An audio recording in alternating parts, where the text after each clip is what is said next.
Ya, kita lanjut lagi dengan saya Soi di Belajar Database sama Soi. Kali ini materi keempat mengenai constraint. Tetap semangat kan?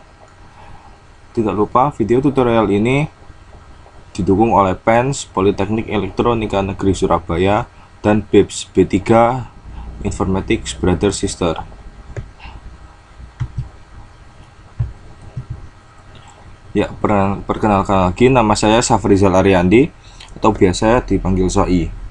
21031 21046 dengan dosen pembimbing Pak Rengga Asmara, Eskom OCE. Tujuan pembelajaran. Setelah kita belajar mengenai materi kali ini, diharapkan kita dapat memahami definisi constraint, dapat membuat constraint, dapat melakukan pemeliharaan constraint.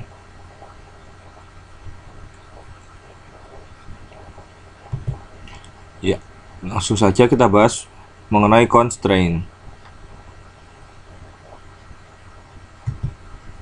Apa sih constraint itu? Jadi di sini kita akan mempelajari mengenai definisi constraint. Constraint adalah batasan atau aturan yang ada pada tabel. Fungsinya untuk mencegah penghapusan data dari suatu tabel yang mempunyai keteringkatan dengan tabel yang lain. Oracle menyediakan beberapa tipe constraint, yaitu not null, unique, primary key, foreign key, check. Ingatkan kita saat materi pertama kemarin kita sudah menyinggung mengenai constraint ini. Masih ingatkan not null untuk kolom yang tidak boleh bernilai null, unique untuk kolom yang unik tidak boleh ada duplikasi, primary key dan foreign key ini khusus, lalu check adanya pengecekan oleh suatu untuk data sebelum dimasukkan ke dalam tabel.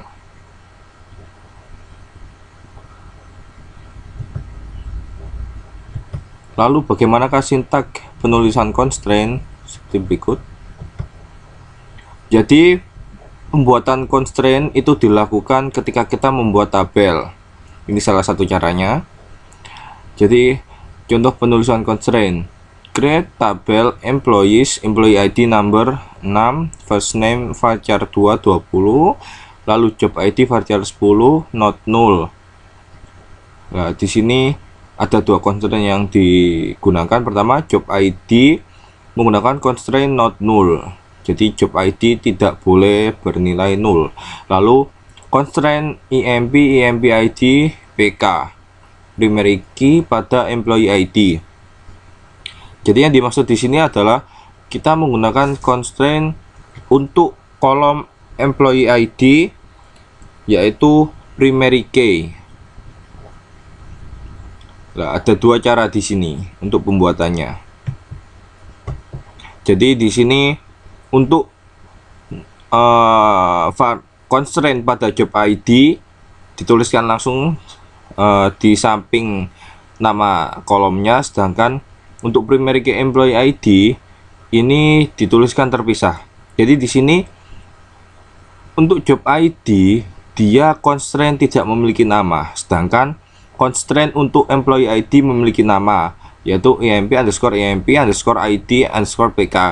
Jadi di sini ada istilahnya seperti perjanjian untuk kita menuliskan constraint.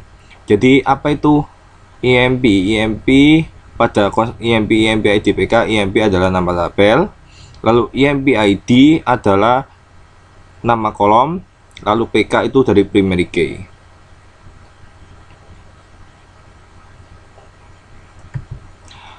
Ya, di sini kita akan membahas satu persatu lebih detail mengenai constraint.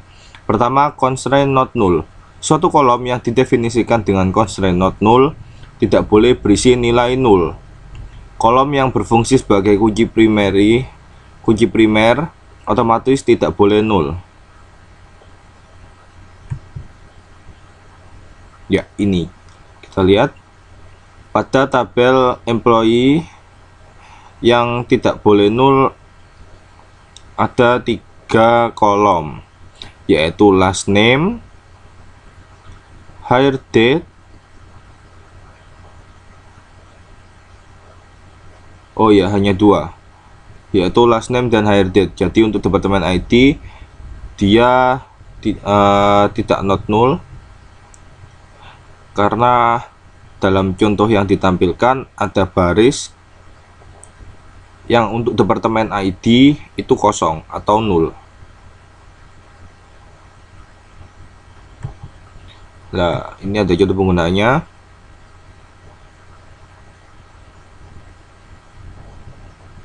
Jadi untuk contoh ini sudah sempat kita bahas sebelumnya tadi, yaitu ketika dia constraint didefinisikan sebaris dengan baris kolom tersebut, seperti last name ini not null, jadi dia nama yang diberikan untuk constraint akan diberikan oleh sistem.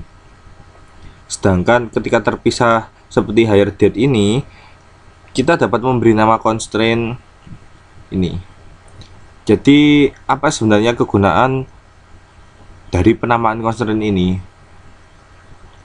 Ya mungkin pada slide selanjutnya akan dibahas, tapi di sini saya akan memberikan sedikit gambaran. Jadi untuk memberi nama, kita tahu bahwa fungsi constraint itu digunakan untuk mencegah penghapusan, juga mencegah adanya inputan data yang tidak sesuai dengan tipe data. Jadi constraint di sini ketika terlanggar, maka secara otomatis Oracle atau sistem itu memberikan constraint apa yang dilanggar. Jadi dengan adanya nama ini kita tahu constraint mana yang dilanggar, dan kita tahu seperti apa seharusnya untuk menanganinya. Berbeda dengan ketika diberi nama oleh sistem, tentunya kita tidak tahu di mana letak constraint tersebut berada. Lalu unique. Constraint unique mendefinisikan suatu kolom menjadi bersifat unik. Jadi ilustrasi penggunaan constraint unique seperti berikut.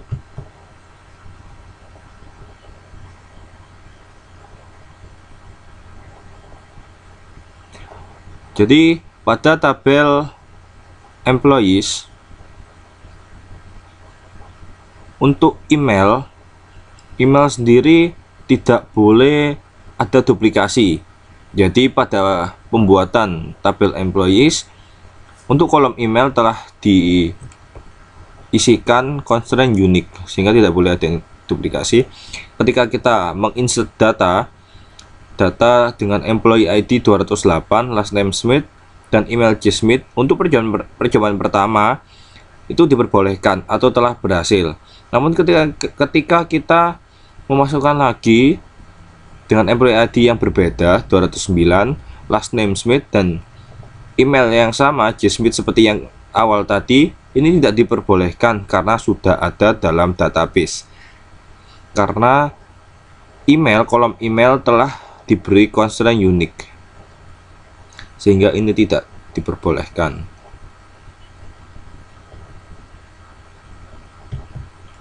Lalu bagaimanakah perintah untuk membuat constraint unique ini?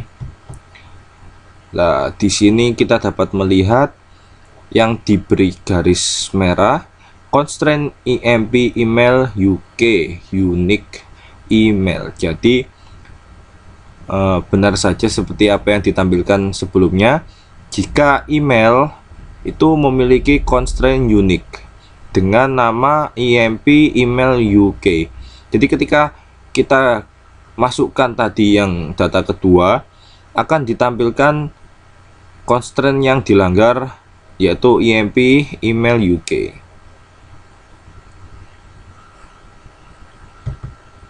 Lalu yang selanjutnya primary key. Constraint primary key membentuk key yang unik untuk suatu tabel. Kolom yang didefinisikan sebagai primary key akan mengidentifikasi suatu baris menjadi unik. Jadi ini berbeda dengan yang tadi ya, unik. Karena primary key itu adalah ID kunci. dari suatu baris. Jadi contoh penggunaan constraint primary key sebagai berikut yang diberi tanda merah. Constraint dep ID PK primary key departemen ID. Jadi departemen ID di sini yang digunakan sebagai primary key.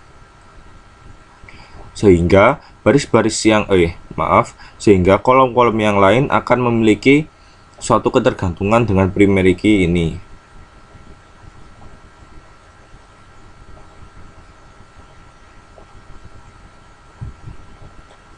Lalu bagaimanakah ilustrasi penggunaan constraint primary key? Jadi dalam primary key sebenarnya itu mencakup dua constraint, yaitu not null dan unique. Kita lihat pada tabel departemen yang memiliki field atau kolom departemen ID, departemen name, manager ID, dan location ID. Kita masukkan percobaan pertama, departemen ID null, departemen name public accounting, manager ID null, location 1400. Jadi untuk percobaan pertama ini tidak diperbolehkan. Kenapa? Karena pada kolom primary key itu bernilai null, sedangkan primary key sendiri tidak boleh bernilai null karena kolom-kolom yang lain itu tergantung kepada primary key yang akan membedakan satu baris dengan baris yang lain. Lalu untuk percobaan kedua, departemen ID kita isikan 50, departemen name finance, manager ID 124, location ID 1500. Di sini benar departemen ID tidak bernilai 0. Namun kita lihat pada isi tabel di atas, jika departemen karena departemen ID ada yang sudah bernilai 50, sehingga ini termasuk duplikasi. Dan seperti yang saya jelaskan tadi, bahwa constraint primary key ini harus unik karena akan membedakan satu baris dengan baris yang lain. Jadi kedua percobaan untuk insert data ke dalam tabel departemen tidak ada yang berhasil.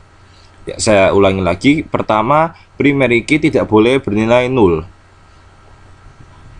Yang kedua, primary key tidak boleh ada duplikasi atau harus unik. Ya. Lalu selanjutnya yaitu foreign key constraint didefinisikan pada suatu kolom yang ada pada satu tabel, di mana kolom tersebut juga dimiliki oleh tabel yang lain sebagai suatu primary key. Jadi untuk lebih jelasnya kita lihat ilustrasi penggunaan constraint foreign key berikut.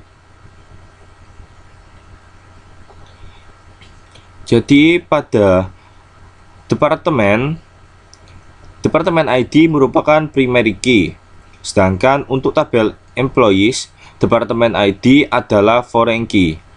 Jadi maksud dari foreign key di sini adalah jembatan atau link untuk tabel employee supaya bisa berhubungan dengan tabel departemen.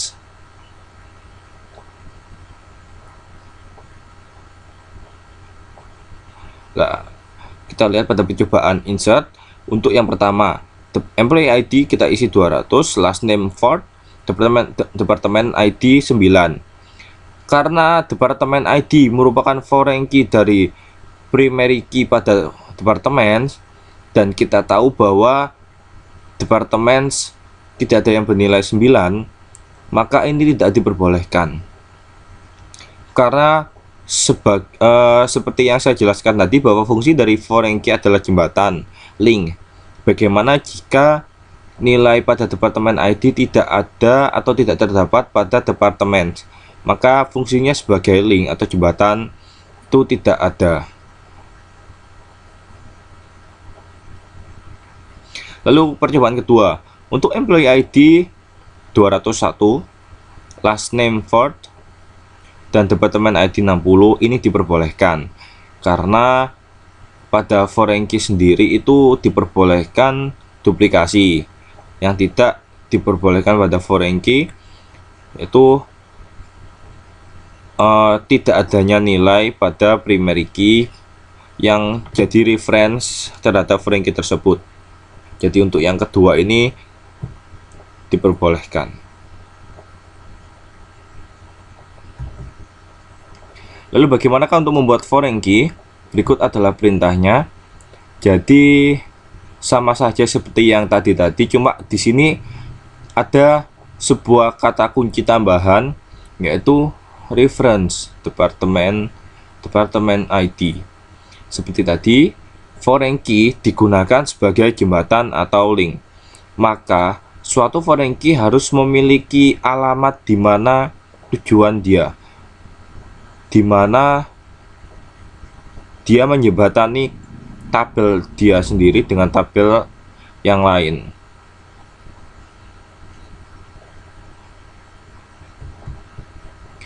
Berikut ini keyword yang ada pada constraint foreign key. Jadi ini kita lihat, ini keterangannya. Untuk foreign key mendefinisikan kolom yang ada pada tabel anak. Jadi yang disebut dengan tabel anak adalah ketika suatu tabel memiliki foreign key dari suatu tabel yang memiliki primary key. Atau lebih sederhananya, ketika suatu tabel menggunakan primary key pada tabel untuk dijadikan sebagai foreign key. Lalu reference mengidentifikasikan tabel dan kolom dalam tabel induk.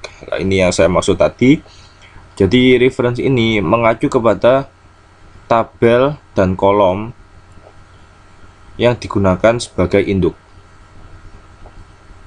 Lalu on delete cascade, penghapusan baris dependent dalam tabel anak pada saat sebuah baris pada tabel induk dihapus. Jadi ketika tabel anak tabel induk itu dihapus, apa yang terjadi pada tabel anak? Karena tabel anak tersebut yaitu reference terhadap induknya, maka on delete cascade ini ketika tabel induk dihapus, maka tabel anak juga ikut terhapus. Lalu on delete set null, ketika tabel induk dihapus, maka nilai foreign key pada tabel anak akan menjadi null, sehingga dia hitungannya tidak ada hubungan lagi dengan tabel induk. Lalu constraint check. Constraint check ini digunakan untuk mendefinisikan suatu kondisi yang harus dipenuhi oleh tiap baris data dalam tabel. Inti contohnya, jadi untuk salary, kolom salary pada entah ini di mana. Jadi untuk constraint EMP ya pada tabel employees, EMP salary min, untuk ini cek salary lebih besar dari 0. Jadi yang harus dimasukkan salary di sini tidak boleh sama dengan 0. Jika sama dengan atau kurang dari 0, maka data tidak dapat dimasukkan ke dalam kolom salary ini. Yang terpenting kita harus paham arti cek. Cek di sini yaitu pengecekan.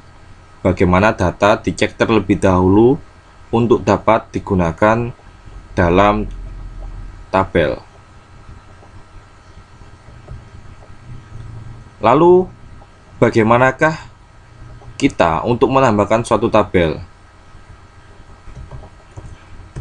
Jadi ceritanya mungkin kita sudah membuat banyak sekali tabel dengan kolom-kolom yang telah kita buat. Lalu kita ingin menambahkan constraint untuk kolom tersebut. Jadi di sini cara penulisannya ada perintah enter table, nama tabelnya apa, lalu add constraint, nama constraint, tipenya apa, lalu kolom apa yang akan diberi constraint. Jadi kenapa di sini constraint nama constraint kondisional atau opsional? Karena memang constraint ini untuk namanya sistem dapat memberikannya secara otomatis. Namun ada baiknya kita tetap harus memberikan nama constraint untuk kolom yang kita buat. Terus untuk tipe di sini apakah dia not null, check, unique, primary key atau foreign key.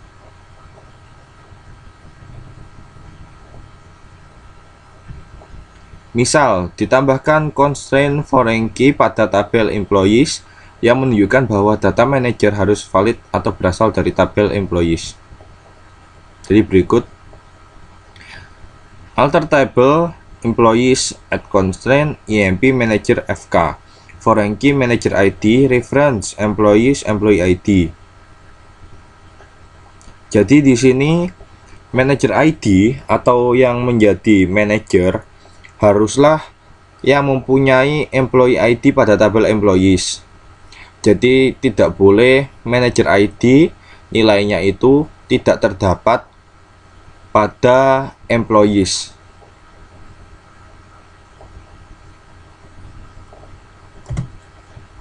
Lalu bagaimanakah kita ketika kita ingin menghapus constraint atau menghilangkan constraint? Tetap yaitu menggunakan perintah alter table. Namun di sini yang berbeda adalah fungsi drop. Jika kita tadi awal kita telah menambahkan constraint, jadi di sini kita harus ingat tipenya apa dan nama kolomnya apa.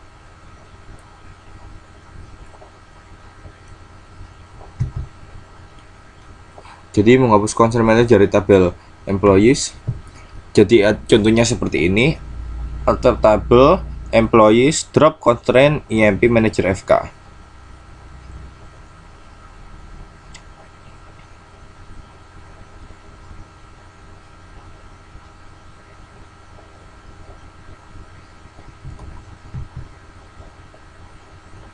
Nah, di sini juga ada contoh ketika kita harus menghapus primary key. Kita tahu tadi jika primary key itu ada kalanya digunakan sebagai foreign key.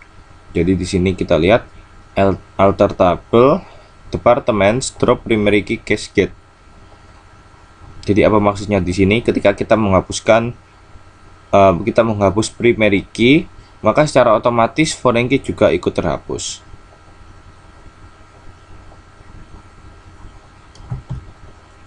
Lalu mendisable constraint. Untuk menonaktifkan constraint digunakan klausa disable. Pilihan cascade digunakan untuk mendisable dependent integrity constraint. Nah, seperti berikut. Jadi alter table employees disable constraint emp id pk cascade. Jadi untuk constraint emp id pk dia kan primary key. Kita disable, maka untuk menangani atau menghindari terjadinya error, kita harus memberi klausa cascade.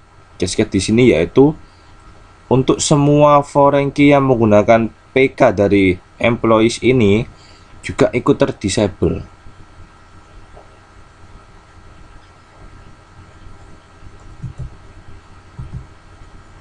Ada disable pasti ada enable. Jadi setelah kita nonaktifkan, kita ingin mengaktifkan kembali, maka dengan klausa enable seperti berikut. Alter table employees enable constraint emp id pk. Di sini tidak perlu menggunakan klausa cascade karena secara otomatis ketika constraint di enable diaktifkan kembali, maka foreign key dari primary key ini juga otomatis di enable.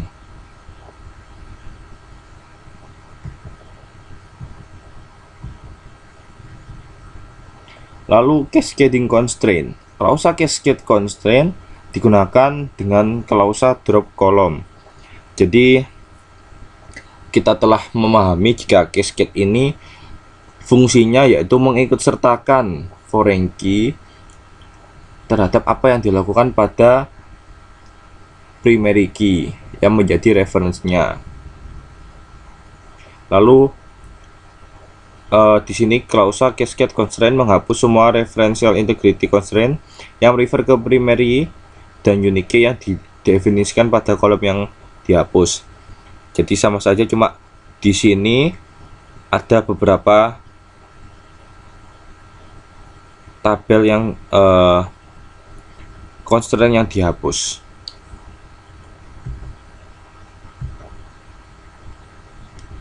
Lalu ada kalanya kita lupa constraint apa saja yang telah kita tambahkan, atau mungkin nama constraint dari yang kita tambahkan. Kita dapat menampilkan constraint apa saja yang telah ada pada tabel yang kita buat, yaitu tabel user constraint, menyimpan informasi tentang constraint.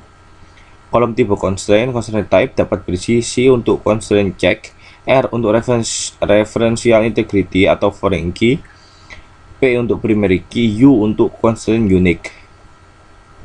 Jadi mungkin untuk not null itu mungkin NU mungkin. Jadi caranya yaitu select constraint name, constraint type, search condition from user constraint where table name employees. Berikut. Jadi untuk not null itu constraint type-nya sama seperti check, yaitu C.